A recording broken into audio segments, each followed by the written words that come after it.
Do you think so? Cooed the woman. I didn't mean it like that, but then I gawked at her flawless form and saw the alluring smile from her lips. My knees felt weak, and I felt my heart skip a bit. She stepped towards me as the male stepped back, inches away from my face. My heart felt like I was doing a fucking triathlon, and damn was I blushing. Um, was all I could say. She smiled wider and sniffed the air before licking her lips. Well, honey, do you think I'm hot? She asked seductively. I can't control myself. Yes, I whimpered. That was enough of a response. Seconds later, she crushed her lips to mine, and sweet God in heaven if I didn't faint right away. Her lips were cold and rock hard, but smooth, and the taste was out of this world. Combine that with how she smelled, and I'd say it was orgasmic, which I almost did right there. You taste delicious, the woman purred against my lips. She moved slowly, using her tongue to further the intense pleasure I was feeling. I was barely able to keep myself standing as my lips were dominated by hers. I made no effort to fight back. I loved it too much. It felt so fucking good. Ugh. I moaned softly as she continued, pressing her icy tongue into my mouth. I felt her wrap her arms around me in a stony grasp, shuddering at the cool temperature of her skin. In the back of my mind, I wondered how she could be so cold despite wearing warm clothes, but the pleasure and the hormones outweighed the rational thinking. Her kissing became stronger, as did her tongue. It soon became clear that she was 100% in control of me. I was her puppet, but I didn't care. I had all but forgotten that the male was still there, watching with an amused smirk on his face. Eventually, the need for me to breathe in caught in. I had been so mixed up with being kissed by this woman that I hadn't breathed. I screamed around in her strong gasp, and my heart sped up. But her grasp was firmer than should be possible. It wasn't humanly possible, for crying out loud. I started to struggle viciously, but her lips kept coming. I tried pushing her off. No, it was like pushing a damn rock. I tried screaming, but it was muffled against the moaning. As I felt my life being drained, I resigned myself. I figured if I was going to die, I might as well die being kissed like this. Sounded good to me. Victoria, said the male. Victoria stopped instantly and stepped away. I gasped and breathed in the much-needed air. I heard them both laugh. Such a fragile creature, mused Victoria. But she smells divine, don't you agree, James? Indeed she does, my sweet, cooed James, cocking his head to the side to appraise me. I stared at them, uncertain. Part of me wanted more from Victoria, more kissing, more pleasure, anything to appease my raging hormones. I panted quietly while I waited for whatever they did next. I didn't want James to try, though. I wanted the woman. I kept my eyes on her for that reason. Victoria lifted her nose and took a long whiff of the air before smirking. Your arousal is quite delicious smelling too, my dear. I think you're perfect. Yes, I think so too, agreed James. James slowly began to walk around me, grinning as he did. My eyes darted from him to Victoria, wondering what they were planning to do. Perfect for what? I asked weakly. Victoria licked her lips and removed the shades. Her eyes were closed as she moved closer to me before she opened them. I gasped. Her eyes were blood red. They weren't normal. There was something inhuman about them. That's when my brain decided to work.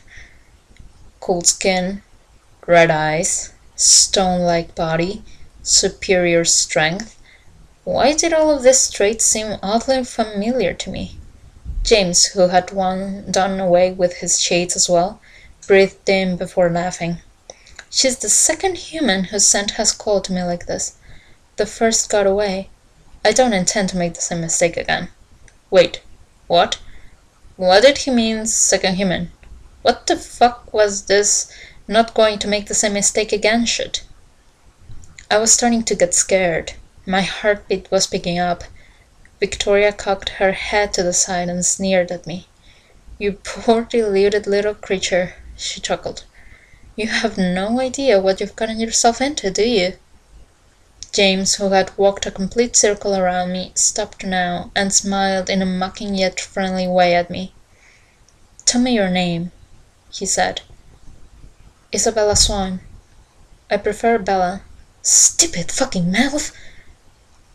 "Well then, Bella," he began, smiling wider, "I'm afraid you're going to have to play our game now." "Game?" I asked, stepping back. About damn time my body started responding to my brain. "Oh yes, it's our favorite game," Jim stated, stepping forward. "You see, my mate here and I are hunters. We make a game out of each hunt we have. I believe you humans have a book relating to something similar, yes? Well, our game is more fun." I stared at them in disbelief. What the hell was going on? Were they serious? "I don't think she gets it," muttered Victoria, who shook her head in disdain. James looked at me sadly. That is so typical for humans. "Tell me, Bella, do you know what we are?" he asked. It wasn't a rhetorical question. I looked at them. I really looked at them. My brain threw out random ideas as to what they were. Serial killers? Rapists? Sick, twisted motherfuckers? Well, maybe all of the above. But he didn't mean it that way. No, his words had another meaning. "Would you like a hint?" purred Victoria. I sheepishly nodded. She smiled a wide, ominous smile, revealing her white, glistening teeth. My heart froze at the sight. "I smell good to them.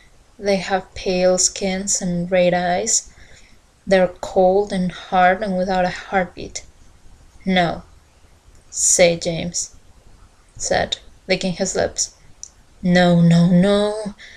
"Yes," Victoria chimed. "It can't be. No, this is not fucking happening. This can't be happening. They aren't real." "We," James began. "Are," Victoria added in a low whisper. "Vampires," I whispered. They both laughed out loud, blood-chilling laugh that made my spine erupt in shivers. I stepped back, thinking I could run away from them, but before I could blink, Victoria was gone from where she had been and was standing behind me. I felt her cold breath caress my neck, causing all the hairs to stand up in fright. My breath caught as I struggled with what to do. "She got it right," cackled James. Victoria eyed me hungrily. I don't know why, but I somehow thought I could run away. I spun around and dashed in the opposite direction, only to be caught by a pair of granite-like hands. Victoria smiled sweetly as I flayed about in her arms. I could hear James laughing louder behind me. "As if you could outrun us," she chided playfully, licking her lips. Sweat dropped off my face as I tried to scream, but a cold hand clapped my mouth shut. "Aw, let her scream," whined James mockingly. "Oh God, I'm dead. They're gonna kill me. Shit, shit, shit." They seemed amused by my terrified expression since they both laughed again. Their laughter made me shudder in terror until they stopped and glanced at one another. "Let's go someplace more suitable," said Victoria darkly. My body went limp in her hands, but she didn't even seem to notice. I'm not sure what happened next, but before I could fully register it, I was lifted into the air and moving around so fast everything was blurred. Not but seconds later I was thrown into a wooden floor, rolling around a few times before stopping. I blinked several times and saw that I was inside a warehouse of some type. It was nearly pitch black, but the pale skin of the two vampires illuminated the darkness.